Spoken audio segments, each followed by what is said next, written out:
Good morning. मैं अनिल कुमार सिंह कुशवाहा, कृषक महाविद्यालय डीएलएड डिपार्टमेंट टीचर। मैं आज आपको बाल विकास विषय से संबंधित व्यक्तित्व टॉपिक पर चर्चा करूंगा, जिसमें मैं यह प्रयास करूंगा कि आप ये समझ सकें कि व्यक्तित्व क्या होता है, व्यक्तित्व का अर्थ क्या है, व्यक्तित्व किसे कहते हैं, व्यक्तित्व के प्रकार कौन कौन से होते हैं, इसका संबंध कैसा होता है। इन सभी चीज़ों को आज हम यहाँ पर समझने का प्रयास करेंगे और हम ये चाहेंगे कि आप का क्लास नहीं चल पा रहा है तो मैं कोशिश करूँगा कि जहाँ तक संभव हो सके मैं YouTube चैनल के माध्यम से आपके क्लास को पूरा करा सकूं और इस टॉपिक में मैं आपको व्यक्तित्व के विषय में जानकारी देने का प्रयास करूंगा और मुझे उम्मीद है कि आप इसे समझ भी पाएंगे। तो हम सबसे पहले ये जानने का प्रयास करेंगे कि व्यक्तित्व होता क्या है। तो इसे जानने के लिए हम सबसे पहले व्यक्तित्व के अर्थ को समझने का प्रयास करेंगे। और जब हम व्यक्तित्व के अर्थ को समझने की बात करते हैं तो व्यक्तित्व मूल रूप से अंग्रेजी में इसको हम पर्सनालिटी कहते हैं। और यह पर्सनालिटी शब्द की उत्पत्ति जो है लैटिन भाषा के पर्सोना शब्द से हुई मानी जाती है। इसमें आप देखेंगे कि पर्सोना का अर्थ जो होता है मुखौटा होता है, और मुखौटा को जब हम लेते हैं तो उसे दूसरे अर्थों में हम नकाब कहते हैं। आप ये कह सकते हैं साधारण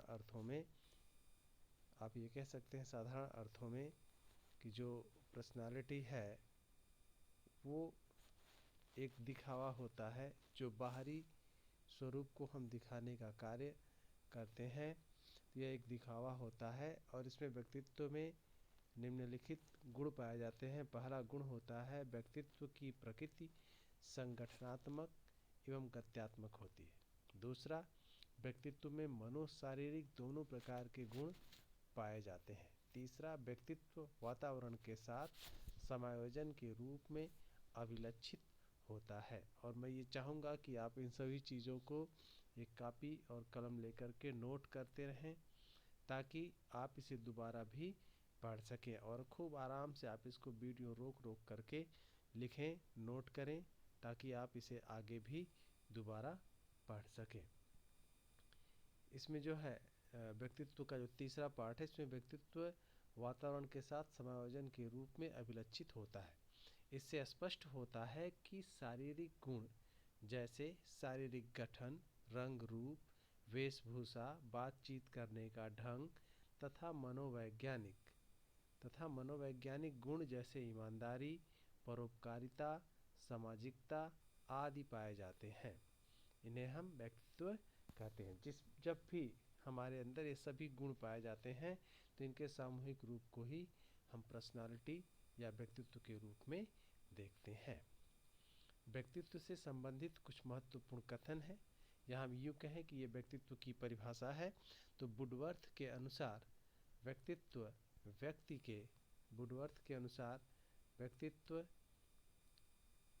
व्यक्ति के व्यवहार की समग्र विशेषता है।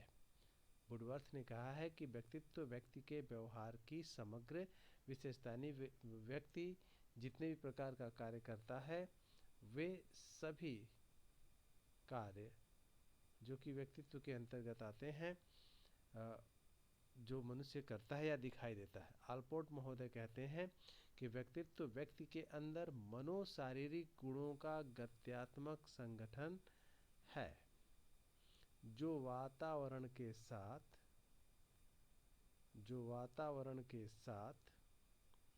उसका एक अनूठा समायोजन स्थापित करते हैं। गिलफोर्ड महोदय भी इसे कहते हैं। गिलफोर्ड महोदय ने इसे परिभाषित करने का कार्य किया और बताया कि व्यक्तित्व गुणों का संबंधित रूप है। अर्थात हम कह सकते हैं कि जो व्यक्तित्व होता है वह मनुष्य के अंदर पाए जाने वाले तमाम गुणों से संबंधित होता है जो व्यक्ति के अंदर विद्यमान होता है, जिसे व्यक्ति लोगों के सामने प्रकट करता है या प्रस्तुत करता है, उसे ही हम व्यक्तित्व कहते हैं। अब हम बात करते हैं व्यक्तित्व के प्रकार की। जब व्यक्तित्व के प्रकार की बात आती है तो इसे विभिन्न विद्वानों ने भिन्न भिन्न रूपों में वर्गीकृत करने का कार्य किया है। तो यहाँ पे सबसे पहले हम शरीर के गठन के आधार पर व्यक्तित्व को समझने का प्रयास करेंगे।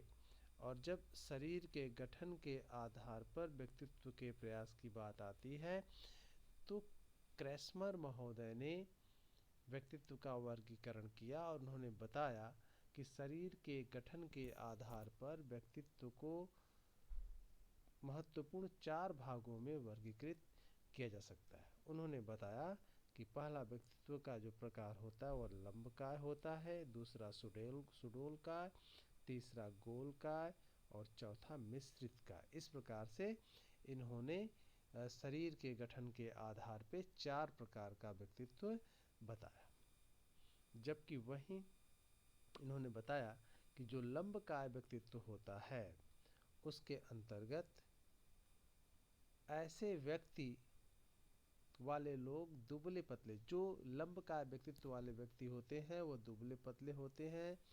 यह दूसरों से घनिष्ठ संबंध बनाने से बचते हैं।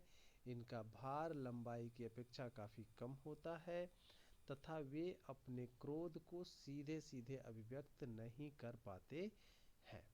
जो दूसरा स्वरूप है शारीरिक गठन के आधार पर, जिसको हम सुडोलकाय कहते हैं, वह सुडोलकाय जो व्यक्तित्व होगा वो उस प्रकार का व्यक्तित्व हष्टपुष्ट स्वस्थ शरीर वाला होगा। इसका कद न अत्यधिक लंबा होता है और न ही वह अत्यधिक छोटा होता है, अर्थात यह स्वस्थ शरीर वाले होते हैं। ये बदली हुई परिस्थितियों में अपने आप को समायोजित कर लेते हैं।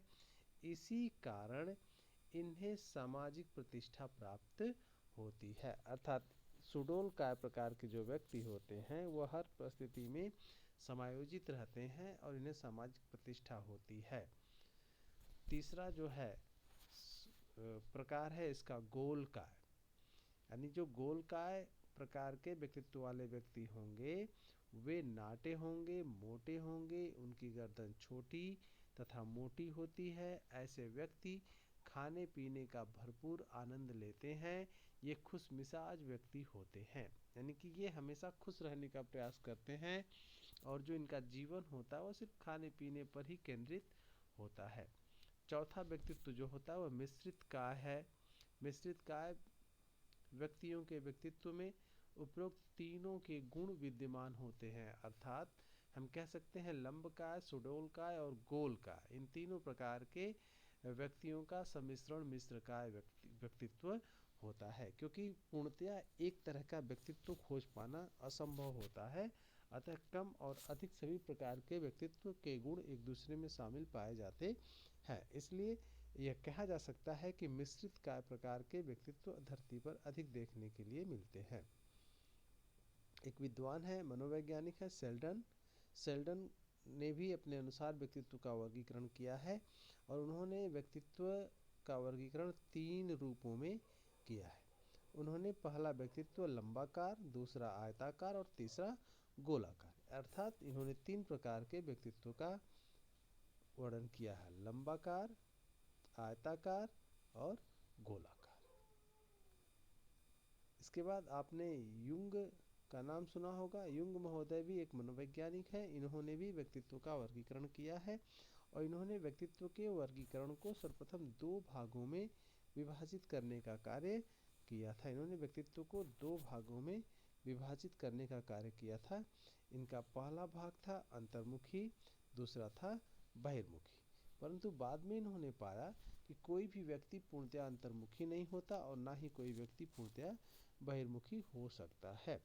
तो इन्होंने फिर अपने व्यक्तित्व वर्गीकरण में संशोधन किया और उसमें एक उभयमुखी को बढ़ा दिया, अर्थात तीसरा व्यक्तित्व का प्रकार इन्होंने उभयमुखी दिया। इन्होंने बताया कि अंतर्मुखी व्यक्ति जो दार्शनिक प्रवृत्ति के होते हैं, जो बाहरी समाज से कटे हुए रहते हैं, वो अपने आप में मस्त रहते हैं, जैसे कवि हैं, दार्शनिक हैं, गणितज्ञ, वैज्ञानिक इत्यादि जो है इस अंतर्मुखी व्यक्तित्व के अंतर्गत आते हैं। वहीं बहिर्मुखी व्यक्तित्व की बात होती है तो बहिर्मुखी के अंतर्गत जो सामाजिक प्रवृत्ति के लोग होते हैं उनको बहिर्मुखी के अंतर्गत रखा जाता है, परंतु अधिकांश लोगों के अंदर दोनों तरह के गुण पाए जाते हैं, अर्थात वो किसी मामले में अंतर्मुखी हो सकते हैं और किसी दूसरे मामले में बहिर्मुखी भी हो सकते हैं। तो इस तरह से युंग महोदय ने व्यक्तित्व को 3 रूपों में बांटने का कार्य किया। युंग का जो वर्गीकरण है उसे हम अलग अलग समझ सकते हैं। जैसे अंतर्मुखी व्यक्तित्व जो होता है, इस व्यक्तित्व वाले व्यक्ति संकोची, एकांत प्रिय, लज्जा प्रिय, जल्दी घबराने वाले, आत्म केंद्रित, आत्मचिंतन तथा असामाजिक प्रवृत्ति वाले होते हैं। ये व्यक्ति दूसरों से बोलने तथा मिलने में हिचकिचाते हैं, शीघ्र दुखी हो जाते हैं। इन व्यक्तियों को विभिन्न प्रकार की पुस्तकें पढ़ना अच्छा लगता है। इसके उदाहरण में आप कह सकते हैं कि जो चिंतन करता होते हैं यानी दार्शनिक होते हैं, वैज्ञानिक होते हैं, कवि होते हैं, लेखक होते हैं, ये सभी इस कैटेगरी के अंतर्गत आते हैं। दूसरा बहिर्मुखी व्यक्तित्व है। तो युंग महोदय ने बताया है कि बहिर्मुखी प्रवृत्ति के व्यक्ति कुशल होते हैं, चिंता मुक्त होते हैं, आशावादी होते हैं, आक्रामक होते हैं तथा लोकप्रिय प्रकृति वाले भी होते हैं। बहिर्मुखी व्यक्ति सामाजिक प्रवृत्ति के होते हैं। बहिर्मुखी व्यक्ति सामाजिक प्रवृत्ति के होते हैं, समाज के कार्यों में इनका विशेष ध्यान रहता है। यह व्यक्ति मिलन प्रिय होते हैं तथा खेल कूद में रुचि भी रखते हैं।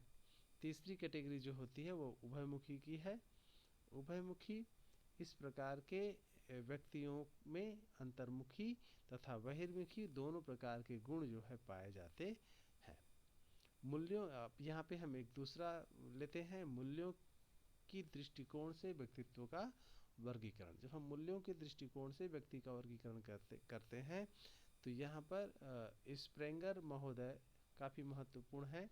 उन्होंने जो है मूल्यों की दृष्टिकोण से व्यक्तित्व को निम्नलिखित भागों में बांटने का कार्य किया। मूल्य का तात्पर्य होता है कि जो हमारे एथिक्स, वो जो हमारे वैल्यूज़ होते हैं, तो हमारे वैल्यू अलग अलग पाए जाते हैं। तो वैल्यू के आधार पर इन्होंने व्यक्तित्व को निर्धारित करने का कार्य किया है और इन्होंने वैल्यू के आधार पर व्यक्तित्व को 6 भागों में बांटने का कार्य किया। इन्होंने बताया है कि सैद्धांतिक, सामाजिक, नंबर 3 धार्मिक, नंबर 4 आर्थिक, नंबर 5 राजनीतिक और नंबर 6 कलात्मक। अर्थात इस तरह के अलग अलग व्यक्तित्व व्यक्तियों के अंदर पाए जाते हैं। कुछ सामाजिक प्रवृत्ति के होते हैं व्यक्तित्व, कुछ सैद्धांतिक प्रवृत्ति के होते हैं, कुछ धार्मिक चीज़ों को अधिक महत्व देते हैं, कुछ आर्थिक चीज़ों को महत्व देते हैं, कुछ के लिए राजनीतिक ही सब कुछ होता है और कुछ के व्यक्तित्व ऐसे होते हैं जो कला प्रेमी होते हैं, अर्थात कलात्मक प्रकार की प्रवृत्ति जिनमें अधिक पाई जाती है। तो इस तरह से स्प्रेंगर महोदय ने व्यक्तित्व को 6 भागों में वर्गीकृत करने का कार्य किया है। उसी तरह से एक और वर्गीकरण आता है जिसमें शरीर में उपस्थित द्रव्यों के आधार पर व्यक्तित्व का वर्गीकरण। जो हमारे शरीर हैं इसमें विविध प्रकार के द्रव्य पाए जाते हैं, इन द्रव्यों के आधार पर भी व्यक्तित्व का वर्गीकरण किया जाता है। इसमें हिप्पोक्रेटस महोदय काफ़ी महत्वपूर्ण है और उन्होंने अपने अध्ययन में यह बताने का प्रयास किया कि शरीर में उपस्थित द्रव्यों के आधार पर व्यक्तित्व को निम्नलिखित भागों में बांटा जा सकता है। उन्होंने द्रव्यों के आधार पर व्यक्तित्व को 4 वर्गों में विभाजित करने का कार्य किया। उन्होंने बताया कि जो पीले पित्त वाले व्यक्ति होते हैं, पीले पित्त वाले अर्थात आप इसको कहेंगे कि पीत वर्ण वाले, जो पीले कलर के होते हैं वे गुस्सैल प्रकार के होते हैं। और काले वर्ण वाले या काले पित्त वाले व्यक्ति यानी कि जो रंग के काले होते हैं वे उदास, मंदित और निराशावादी होते हैं। तीसरा उन्होंने प्रकार बताया कि जो रक्त वर्ण वाले होते हैं, जो लाल चेहरे रंग वाले होते हैं यानी रक्त वर्ण वाले होते हैं, वो आशावादी होते हैं। और एक चौथा उन्होंने वर्गीकरण बताया जो श्लेष्मा वाले होते हैं, तो श्लेष्मा वालों को उन्होंने बताया कि ये मंद स्वभाव वाले होते हैं। इसके बाद जो है हम चर्चा कर लेते हैं कि भारतीय दृष्टिकोण के आधार पर व्यक्तित्व का वर्गीकरण किया गया, यानी हमारे कुछ भारतीय विद्वानों ने भी व्यक्तित्व का वर्गीकरण किया है जिसे हम भारतीय दृष्टिकोण के अंतर्गत रखते हैं। और इसमें सबसे महत्वपूर्ण है श्रीमद् भागवत गीता। श्रीमद् भागवत गीता का नाम आपने सुना होगा, जो भगवान कृष्ण ने अर्जुन को उपदेश दिया है, उसी को हम भगवत गीता के नाम से जानते हैं। तो उस भागवत गीता में भी मनुष्य के व्यक्तित्व को के 3 गुणों का वर्णन वहाँ पे पाया जाता है। तो पहला है सतोगुण, दूसरा है तमोगुण और तीसरा है रजोगुण। इन्हीं गुणों के आधार को मानकर भारतीय दृष्टिकोण के आधार पर व्यक्तित्व को 3 भागों में बांटा गया। एक सात्विक होता है, दूसरा राजसी होता है और तीसरा तामसी। जो आपके 3 गुण हैं, सतोगुण, तमोगुण और रजोगुण, इन्हीं को आधार मानकर भारतीय परंपरा के अंतर्गत व्यक्तित्व को 3 भागों में बांटा गया है। इसमें जो पहला आपका भाग है सात्विकी, जो सात्विकी व्यक्तित्व होता है, इस प्रकार के व्यक्तियों में सद्गुण की प्रधानता पाई जाती है। अर्थात जो सही गुण होते हैं, सद्गुण जो होते हैं, या आप कह सकते हैं कि सत्य की प्रवृत्ति जब अधिक बढ़ जाती है तो उसे हम सात्विकी व्यक्तित्व वाला व्यक्ति मानते हैं। अर्थात इसमें सद्गुणों की प्रधानता पाई जाती है। ऐसे व्यक्ति ज्ञानी होते हैं, निर्मल होते हैं, शांत स्वभाव वाले होते हैं। ये रहा पर ज्ञानी होते हैं, निर्मल होते हैं और शांत स्वभाव इनका पाया जाता है। तो ऐसे व्यक्तित्व को हम सात्विकी व्यक्तित्व के अंतर्गत रखते हैं। किसी व्यक्ति के अंदर यदि विविध प्रकार के गुण पाए जाते हैं, जैसे वह साहसी हो, आक्रामक हो, दबंग प्रवृत्ति का हो, साहस भी हो उसके पास, वह आक्रामक भी हो और वह दबंग प्रवृत्ति का हो, यानी कुल मिलाकर के हम ये कहेंगे कि इस तरह के गुण वाला जो व्यक्ति होगा वो राजसी व्यक्तित्व वाला होगा। यानी कि इसे हम रजोगुण की प्रधानता, यानी जिस व्यक्ति के अंदर रजोगुण की प्रधानता पाई जाती है उसे हम राजसी व्यक्तित्व कहते हैं। और राजसी व्यक्तित्व जो होता है वह व्यक्ति साहसी होगा, आक्रामक होगा और दबंग प्रवृत्ति का होगा। तीसरा है तामसी। तामसी के अंतर्गत हम ऐसे गुण को रखते हैं, यानी कि आप कह सकते हैं कि ऐसे व्यक्तियों में तमोगुण की प्रधानता पाई जाती है। तमोगुण की प्रधानता जिस व्यक्ति में पाई जाती है वह व्यक्ति आलसी होगा, क्रोधी होगा, अनावश्यक लड़ाई झगड़ा करने वाला होगा। तो इस तरह के गुण जिनके अंदर पाए जाएंगे उनका व्यक्तित्व तामसी प्रकार का माना जाएगा। अब हम बात कर लेते हैं व्यक्तित्व के सिद्धांत की। जब हम व्यक्तित्व के सिद्धांत की बात करते हैं तो ये जो हमारा व्यक्तित्व है ये शरीर रचना का जो व्यक्तित्व है वो अलग अलग सिद्धांतों के आधार पर विकसित होता है। तो यहाँ पे पहला सिद्धांत है शरीर रचना का सिद्धांत। शरीर रचना के सिद्धांत की जब बात की जाती है तो ये जीव विज्ञान की पृष्ठभूमि वाले जो वैज्ञानिक हैं उन्होंने मानव व्यवहार तथा व्यक्तित्व के गुणों का एक बिल्कुल अलग प्रकार से व्याख्या की है। इस विचारधारा के प्रमुख प्रवर्तक सेल्डन महोदय हैं। सेल्डन महोदय ने शारीरिक गठन के आधार पर व्यक्तित्व को 3 भागों में विभाजित किया है, एक लंबाकार, दूसरा आयताकार और तीसरा गोलाकार। यानी इस तरह से इन्होंने 3 तरह के व्यक्तित्व को बताया, लंबाकार, आयताकार और गोलाकार। व्यक्तित्व का दूसरा सिद्धांत है जो कि ये भी शरीर रचना के आधार पर ही है। तो शरीर रचना के आधार पर एक क्रेस्मर महोदय है जिनकी चर्चा पहले भी हो चुकी है। उन्होंने व्यक्तित्व को 4 भागों में बांटा है, लंबकाय, गोलकाय, सुडोलकाय और मिश्रितकाय। फिर मांग के आधार पर, यानी जो व्यक्तित्व का दूसरा सिद्धांत है वो सिद्धांत है मांग का सिद्धांत। यानी मांग के आधार पर व्यक्तित्व किस प्रकार से कई तत्वों में बटा हुआ है। तो मांग के आधार की जब हम बात करते हैं तो इस सिद्धांत का प्रतिपादन अब्राहम मैस्लो तथा मूरे नामक मनोवैज्ञानिकों ने किया। व्यक्तित्व के मांग सिद्धांत की मान्यता थी कि भौतिक तथा सामाजिक वातावरण में इसी मांग के कारण उत्पन्न मनोवैज्ञानिकों ने किया। व्यक्तित्व के मांग सिद्धांत की मान्यता थी कि भौतिक तथा सामाजिक वातावरण इसी मांग के कारण उत्पन्न होती है। मांग सिद्धांत में सर्वप्रथम अब्राहम मैस्लो ने अभिप्रेरकों को 5 भागों में विभाजित किया जो निम्नलिखित है। अर्थात यहाँ पर मांग को मैस्लो ने 5 भागों में बांटा। उन्होंने बताया कि पहला भाग जो है दैहिक मांग, दूसरा सुरक्षा का मांग, तीसरा जो है सामाजिक मांग, चौथा स्व सम्मान मांग और पांचवा आत्मसिद्धि का मांग। इस तरह से इन 5 मांग के आधार पर व्यक्तित्व का निर्धारण होता है, ऐसा मैस्लो महोदय मानते हैं। उन्होंने बताया कि जो दैहिक मांग है, इसका वर्णन करते हुए उन्होंने लिखा कि दैहिक मांग के अंतर्गत भोजन, पानी, निद्रा, मौन, यानी कि भोजन, पानी, निद्रा, मौन, क्रिया से बचने जैसे अवयव आते हैं। यानी दैहिक मांग पूरी हो जाने पर व्यक्ति में सुरक्षा की मांग उत्पन्न होती है। अर्थात कहने का तात्पर्य है कि मनुष्य जीवित रहने के लिए सबसे पहले भोजन, पानी, निद्रा और मौन क्रिया से बचता है, यानी कि जो शांत रहना नहीं चाहता, वो कुछ न कुछ बोलना चाहता है। तो इस तरह के मांग के जो व्यक्तित्व वो दैहिक मांग के अंतर्गत आते हैं। इसके बाद व्यक्ति जब इन चीज़ों को पूरा कर लेता है तो उसके अंदर सुरक्षा के भाव जागृत होते हैं, जिसे हम सुरक्षा की मांग के अंतर्गत रखते हैं। इसमें शारीरिक सुरक्षा, बचाव, स्थिरता, व्यवस्था जैसी मांगें उत्पन्न होती हैं। अर्थात कि जब व्यक्ति की अति आवश्यक आवश्यकताएं पूरी होती हैं तो वो इन चीज़ों की तरफ अग्रसित होता है कि उसकी शारीरिक सुरक्षा और बचाव, स्थिरता और व्यवस्थाएं जो है कैसे आगे बढ़ाई जाए। जो तीसरा इसमें मांग है वह है व्यक्तित्व के सिद्धांत के अंतर्गत सामाजिक मांग। सामाजिक मांग के अंतर्गत उसमें स्नेह, संबंध, परोपकार आदि जैसी मांगें उत्पन्न होती हैं।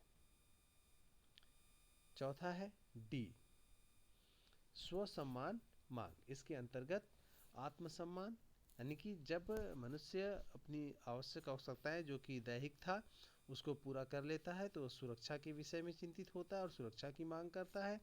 इसके बाद वो सामाजिक मांग करता है और जब उसकी सामाजिक मांग भी पूरी हो जाती है तब फिर वो आगे अगले पायदान पे पहुंचता है जो कि उसके व्यक्तित्व का एक स्वरूप है, स्व सम्मान मांग। इसके अंतर्गत वो आत्मसम्मान, व्यक्तित्व स्वतंत्रता, स्वाभिमान जैसी मांग उत्पन्न होती है। लास्ट है इसका आत्मसिद्धि की मांग। उपरोक्त चारों मांगों की पुष्टि संतोषजनक ढंग से हो जाने के बाद आत्मसिद्धि की मांग उत्पन्न होती है और आत्मसिद्धि मांग में सामाजिक मूल्यों का अनुकरण करना पड़ता है। यह मांग सबसे निर्बल स्तर की होती है।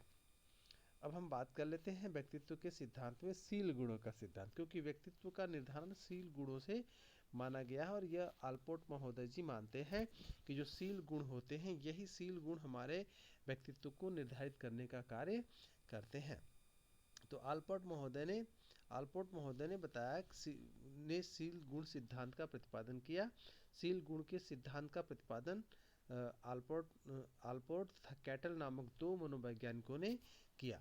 व्यक्तित्व के सील गुण सिद्धांत के अनुसार व्यक्तित्व की रचना भिन्न भिन्न प्रकार के सील गुणों से मिलकर होती है। आल्पोर्ट ने सील गुणों को 2 भागों में विभाजित किया। पहला उन्होंने सामान्य सील गुण बताया और दूसरा जो है व्यक्तिगत सील गुण बताया।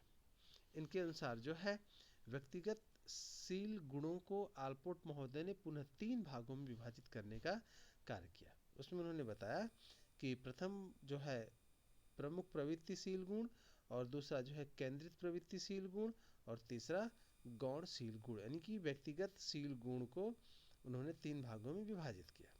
सील गुण के सिद्धांत के अंतर्गत कैटिल महोदय ने भी सील गुण के सिद्धांत को आगे बढ़ाया।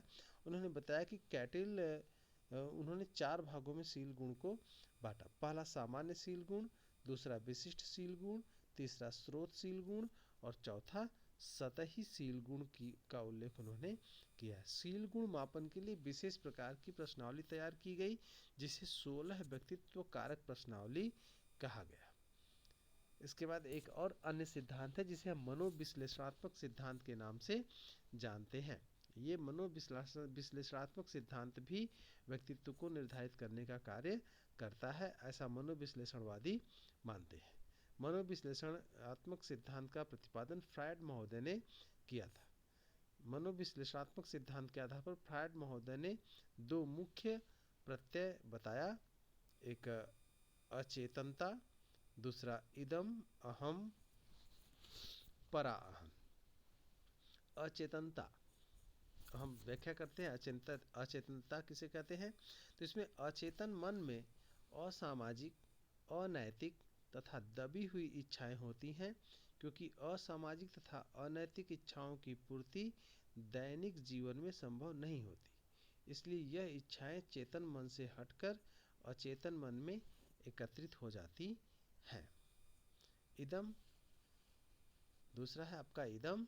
इदम जो है जन्मजात प्रवृत्ति का होता है तथा इसमें मुख्य रूप से व्यक्ति की मूल वासनाएं तथा दबी हुई इच्छाएं होती हैं। इदम किसी भी तरह का तनाव नहीं सह सकता। इदम सुख व संतुष्टि चाहता है। फिर तीसरा जो है अहम है।